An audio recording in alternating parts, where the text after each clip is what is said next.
The purpose of the training project was to give them more knowledge as to how you go about planning train services and planning public transport in a big city, and how the proposals they've got would fit into that plan, and how they could better perhaps forecast the demand for the services, because as you know, the line has actually been very successful in terms of the number of passengers, and we were giving some ideas as to how you could do a more structured plan for the whole of the city area, and thereby get some better idea of what the demand might likely to be.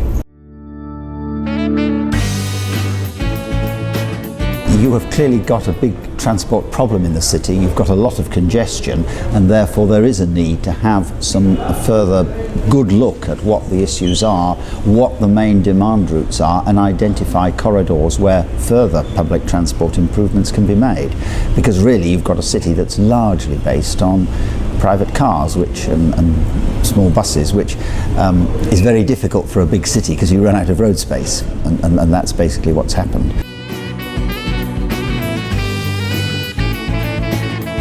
We were putting forward an idea that if you want to look at the issue and how many other large cities in Europe and around the world have done, they've had a proper study team which has been set up.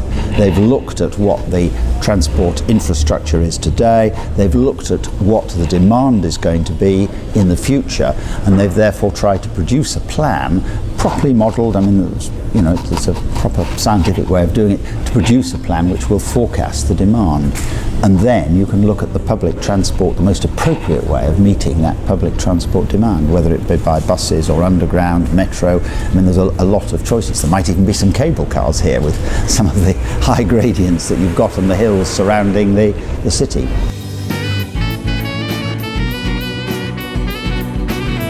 Our main thrust has been on as infrastructure experts. That's what our main thrust of our company is. We're anxious to get more work in this area, and this is why we've effectively been trying to help the government and establish what could be done in the city in terms of demand for transport. But it'll be a joint effort with a lot of companies. That will be the objective, inevitably. A lot of work to be done. I've been to a lot of cities around the world where, because the cities have grown very rapidly, they've got very large populations, several million, 7 million, 10 million, and obviously if you're going to run a city effectively, you need public transport, because the amount of space that is required for a road network to meet the demands of a city reaches the point where most of the city centre almost needs to be roads to accommodate all the traffic.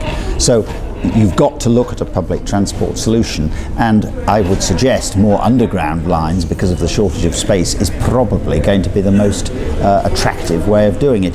But it doesn't necessarily mean they need to be underground all the way out to the suburbs. There might be part surface, and then as they come into the central area where land is obviously more difficult to get, they could be well be underground from that section.